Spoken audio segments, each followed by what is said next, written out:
ensemble sur certains points, mais pour le savoir, il faut négocier. L'Europe, elle, ne veut pas négocier. Elle ne présente aucune position. La position de Zelensky, c'est victoire totale, capitulation totale de la Russie, procès pour crimes de guerre, réparation. C'est une liste totalement délirante, qui va à l'encontre de toute volonté réelle de mettre fin au conflit. Donc, il n'est pas surprenant que Poutine ait dit « négocions ». Petite note au passage, ils n'ont pas dit avec qui ils signeraient un accord. Ils ont dit qu'ils allaient négocier des conditions, ils vont échanger des documents à ce sujet. La Russie va formuler les conditions pour mettre fin à ce conflit. L'Ukraine, apparemment, ne le fera pas. Le monde occidental, lui non plus. Ils ne veulent pas parler de comment mettre fin à la guerre parce que cela les obligerait à aborder des sujets comme l'OTAN doit-elle vraiment s'élargir? Et jusqu'à aujourd'hui, les Européens répondent « oui ». C'est de la folie. C'est franchement la recette parfaite pour détruire complètement l'Ukraine en poursuivant de telles absurdités. Désolé. L'OTAN n'aurait jamais dû tenter d'intégrer l'Ukraine. C'était irresponsable. Une propagande belliciste. Des gens expérimentés savaient que cela pouvait déboucher sur un conflit mortel. Cela n'aurait jamais dû être tenté. Mais bon sang, compte tenu de ce qui s'est passé depuis 2022, le fait que les Européens continuent d'affirmer avec certitude « l'Ukraine rejoindra l'OTAN », ça me sidère. Alors, parlons d'abord de quelques éléments. Commençons par la doctrine nucléaire de la Russie, parce que c'est à ce moment-là que la conversation devient vraiment effrayante. La doctrine nucléaire russe, telle qu'elle a été modifiée en 2024, trace plusieurs lignes rouges. Et l'une d'entre elles, c'est une attaque par des forces conventionnelles contre les forces nucléaires stratégiques russes. Les bombardiers, les missiles, les centres de commandement, etc. Le simple fait d'utiliser des forces conventionnelles pour cibler l'infrastructure nucléaire stratégique de la Russie constitue une ligne rouge susceptible de déclencher une riposte nucléaire. La deuxième ligne rouge, c'est lorsqu'une puissance non nucléaire est soutenue dans une attaque conventionnelle contre la Russie. Une attaque qui menace son existence même, et que ce soutien provient de partenaires nucléaires. Dans ce cas, la Russie considérera cela comme une attaque des partenaires nucléaires eux-mêmes. Et elle utilisera des armes nucléaires en réponse. Vous voyez, l'opération ukrainienne Spiderweb, cette attaque par drone contre 4 bases stratégiques russes de bombardiers, viole au moins 2, probablement plus, de ces lignes rouges définies dans la doctrine nucléaire russe. On joue littéralement avec le feu ici, parce qu'avec une autre direction à la tête de la Russie, des gens qui n'auraient ni la solidité de Vladimir Poutine, ni sa vision, ni sa patience, ni sa résilience, nous serions probablement tous morts à l'heure qu'il est. C'est à ce point grave. On parle d'un échange nucléaire mondial, d'une annihilation totale de la planète. Ce n'est pas une plaisanterie. C'est aussi réel que possible. Et ça devient encore plus réel quand on réalise que l'Ukraine n'aurait jamais pu mener cette opération sans l'aide de la Grande-Bretagne, des États-Unis ou des deux. Il est très probable que ce soit les Britanniques qui aient dirigé la planification et l'exécution de cette opération. On y voit partout l'empreinte de Londres. Mais vous savez, jusqu'à l'élection récente de Donald Trump, les États-Unis étaient profondément impliqués dans la formation des opérateurs spéciaux ukrainiens, ainsi que du personnel du renseignement, dans la guerre de guérilla, la guerre non conventionnelle, les actions secrètes directes. Tout ce qu'on voit aujourd'hui. Et je pense qu'il est tout à fait possible qu'il existe des éléments incontrôlés au sein des divisions paramilitaires et des opérations internationales de la CIA qui ont maintenu leur connexion avec leurs homologues ukrainiens, soit directement, soit indirectement, en utilisant les Britanniques comme intermédiaires. Autrement dit, on retrouve aussi l'empreinte américaine dans cette attaque, même si Donald Trump ne l'a pas ordonnée, même s'il n'en avait pas connaissance. Le fait que Russia House, au sein de la direction des opérations de la CIA, ait été impliqué pose un problème majeur pour la paix mondiale. Les Britanniques, je pense qu'ils sont en train de s'imposer comme certains des pires individus de la planète. Ils ne se soucient ni de la paix, ni de la sécurité internationale. Ce sont des gens mesquins, vraiment mesquins. Et les Américains doivent cesser de les voir comme nos compagnons de démocratie. La Grande-Bretagne est une nation terroriste. Ce que l'Ukraine a fait au cours des derniers jours, ce ne sont pas des actes de guerre. Ce sont des actes de terrorisme. Du terrorisme, point final. Et j'y reviendrai dans un instant. Mais les Britanniques mettent littéralement en péril la survie du monde à cause de leurs différents mesquins. Vraiment mesquins. Avec Vladimir Poutine et la Russie. Et l'Amérique devrait immédiatement reprendre le contrôle de la situation. Mais ce n'est pas le cas. Et ça, c'est le signe de notre faiblesse. La bonne nouvelle, c'est que les Russes, lorsqu'ils analysent la situation, voient la vue d'ensemble. Et cette vue d'ensemble, c'est qu'ils sont en train de gagner cette guerre de manière décisive. Il n'y a pas un seul front sur lequel ils sont en train de perdre. Tout ce que les Ukrainiens ont fait, de faire exploser 2 trains, à mener ces attaques par drone, jusqu'à l'attaque sur le pont de Crimée aujourd'hui, ce sont des opérations terroristes. C'est tout ce que l'Ukraine est encore capable de faire. Des coups bas. Ils montent des opérations secrètes spectaculaires. Ça impressionne sur le papier. Mais est-ce que ça change quoi que ce soit à la direction de la guerre? Demandez aux soldats ukrainiens en première ligne. La réponse, c'est non. Ils se font massacrer. Ils reculent, ils perdent du terrain, ils n'ont plus de réserve, ils n'ont plus de munitions, ils manquent de tout. Et les négociateurs ukrainiens à Istanbul, parce que tout ce que font les Ukrainiens, c'est pour perturber ces négociations. L'objectif de l'Ukraine, c'était de pousser la Russie à se retirer des négociations ou à réagir de manière massive, à une échelle telle que l'Ukraine puisse dire « on ne peut pas négocier avec ces animaux, regardez ce qu'ils ont fait ». Mais la Russie n'a rien fait de tout ça. Rien du tout. Elle a envoyé son équipe de négociation. Elle s'est assise face aux Ukrainiens pendant 1h30. Ils ont échangé un mémorandum, se sont mis d'accord sur le rapatriement de 6000 corps, d'autres échanges de prisonniers, et ont mis leurs cartes sur la table. Et maintenant, les Ukrainiens ne savent plus quoi faire. Et l'Occident non plus, parce que ces discussions étaient censées échouer. Lindsey Graham et Richard Blumenthal se sont rendus à Kiev. Ils ont conspiré avec l'Ukraine pour tout mettre en place, pour que les sanctions soient prêtes au cas où la Russie échouerait dans les négociations, afin que Trump puisse frapper fort. Mais maintenant, Trump se retrouve avec quelque chose entre les mains. Que fait-il? Il ne peut pas dire que les Russes ne coopèrent pas. Il ne peut pas dire qu'ils ne jouent pas le jeu. Il est donc obligé de continuer ce processus. Et il est impossible de le faire si les sanctions de Lindsey Graham sont appliquées. Les Russes, eux, ont joué cela de manière brillante. C'est un coup de génie diplomatique et opérationnel de la part de la Russie. Oui, on pourrait dire que c'est un échec du renseignement. À chaque fois qu'une opération de ce genre réussit, c'est un échec du renseignement.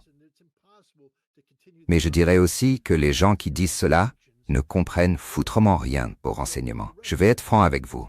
Si vous pensez que vous auriez pu empêcher cette attaque, je vous dis que non. Vous ne pouviez pas. Il aurait fallu beaucoup de chance. Vous savez, le FSB, les services de sécurité intérieure russes, arrêtent des dizaines d'agents ukrainiens chaque jour, un peu partout en Russie. Petite info au passage, la Russie, c'est un pays immense. Vraiment immense. Et donc, le FSB fait son travail. Il traque ces gens, les repère, les capture. Et grâce à ça, beaucoup d'attaques comme celle-là ont pu être évitées. Mais quand vous avez des Ukrainiens formés à l'art opérationnel par la CIA et le MI6, qui s'appuient, à mon avis, sur les ressources britanniques, eh bien, vous exploitez des réseaux de soutien, des circuits pour transférer de l'argent. Les Britanniques et les Américains ont affiné, au fil du temps, l'art de faire circuler des ressources à l'intérieur même de la Russie. Ils passent par des sociétés écrans, des procédés détournés, on fait transiter des fonds ici et là, on finance des gens, on achète du matériel en Russie, on le stocke, et tout ça sous les radars. Alors si quelqu'un pense, oui, ça aurait pu être empêché, je lui dis non. C'est extrêmement difficile à faire. Regardez la vitesse à laquelle la Russie va démanteler tout ça, exposer ce réseau. Ils vont le faire vite, parce qu'ils sont compétents.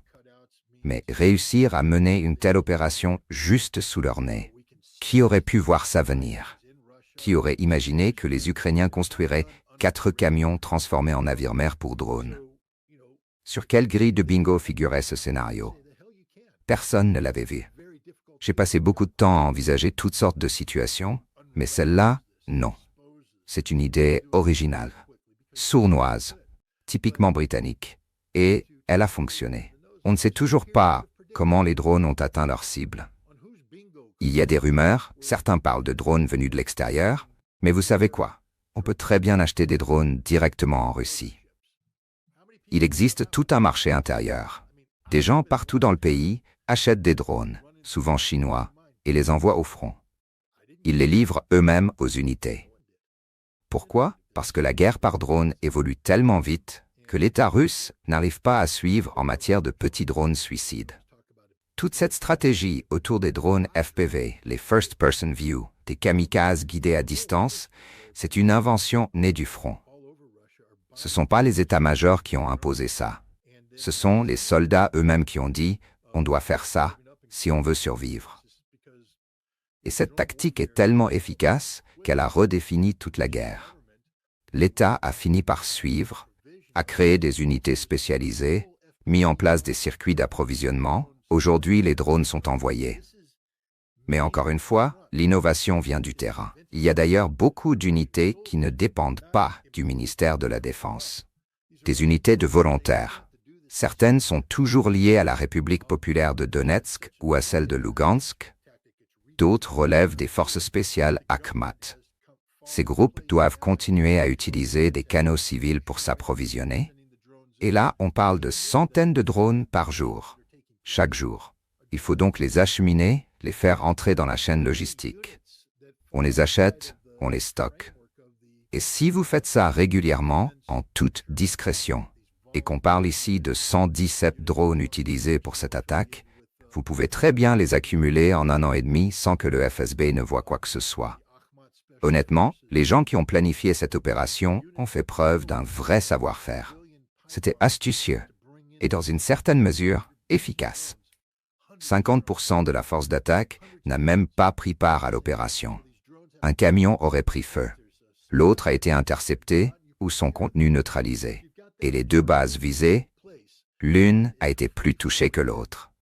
Mais si l'on regarde ce qu'ils voulaient faire initialement, eh bien, 50% de l'opération a échoué d'entrée.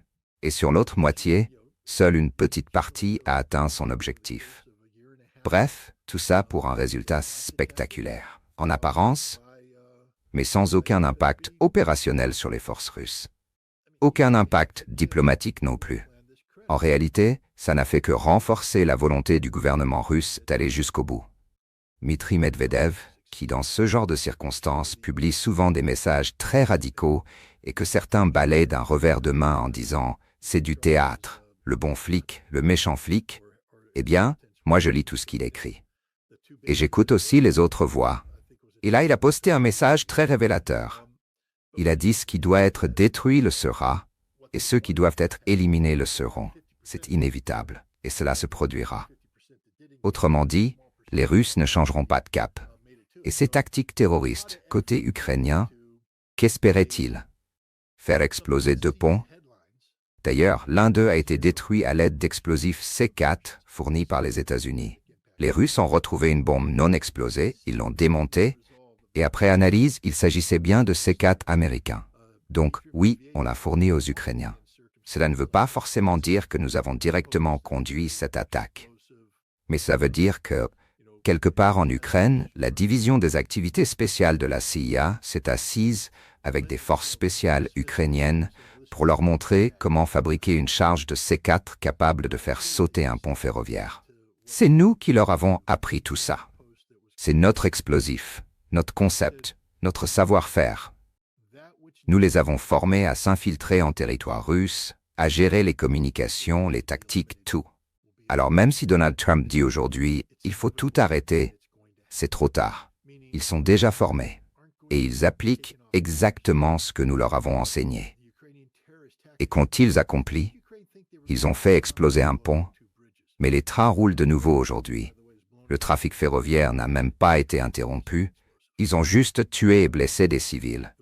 Tout ce qu'ils ont réussi à faire, c'est confirmer dans l'esprit des Russes que l'Ukraine est bel et bien un État terroriste. Et maintenant, Il faudrait vraiment que tout le monde prenne le temps de lire la proposition de paix que la Russie a mise sur la table.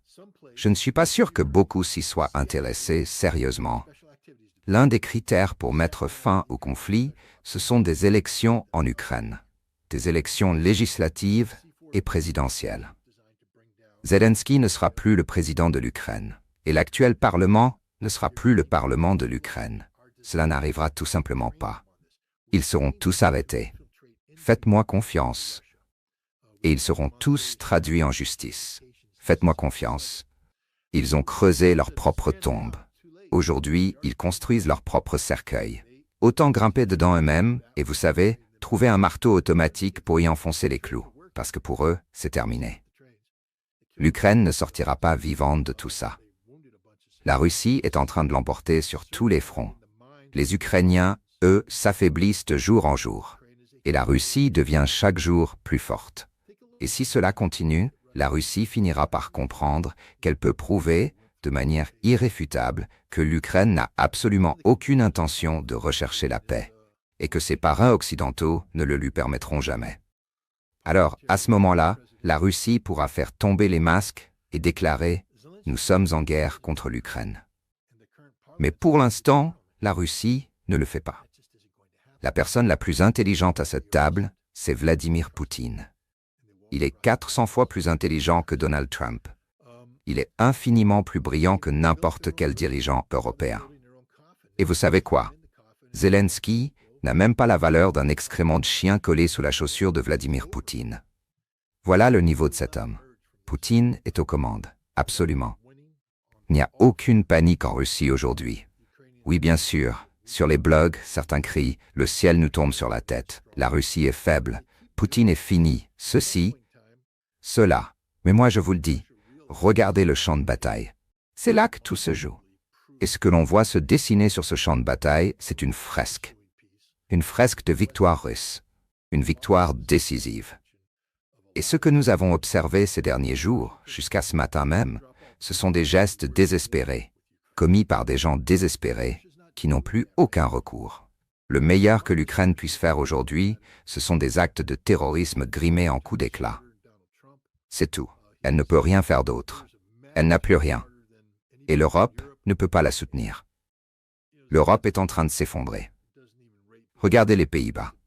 Un gouvernement de droite arrive au pouvoir en jurant de soutenir l'Ukraine. Résultat, fin de partie. Terminé. Pas nécessairement à cause de l'Ukraine, mais à cause de politiques désastreuses. Et un à un, ces pays européens vont tomber. La Pologne, aujourd'hui, a un nouveau président. Donald Tusk, semble-t-il, s'apprête à soumettre un vote de confiance ou de défiance pour vérifier s'il dispose encore du soutien du Parlement. Mais la situation en Pologne est instable. L'Ukraine a remporté une élection? Non, pardon. La Roumanie. La Roumanie a remporté une élection de justesse. Mais ce n'est pas comme si la majorité du peuple roumain soutenait encore vraiment ses politiques. La France va connaître une crise politique cet été. Le gouvernement de Macron pourrait tomber. Keir Starmer au Royaume-Uni est lui aussi sous pression pour être écarté. Quant à l'Allemagne, Friedrich Merz est en place, mais est-il réellement en position de force? Combien de temps avant qu'il traverse lui aussi une crise politique? Alors, en résumé, le seul dirigeant dont la position soit véritablement solide aujourd'hui, c'est Vladimir Poutine. Et c'est pourquoi je dis que, même si la situation est extrêmement dangereuse, Dieu merci, c'est Vladimir Poutine qui est président de la Russie. Parce que lui ne laissera pas cette situation dégénérer. Peu importe l'incompétence ou les provocations délibérées, qui tentent de faire basculer tout cela dans le chaos le plus incontrôlable.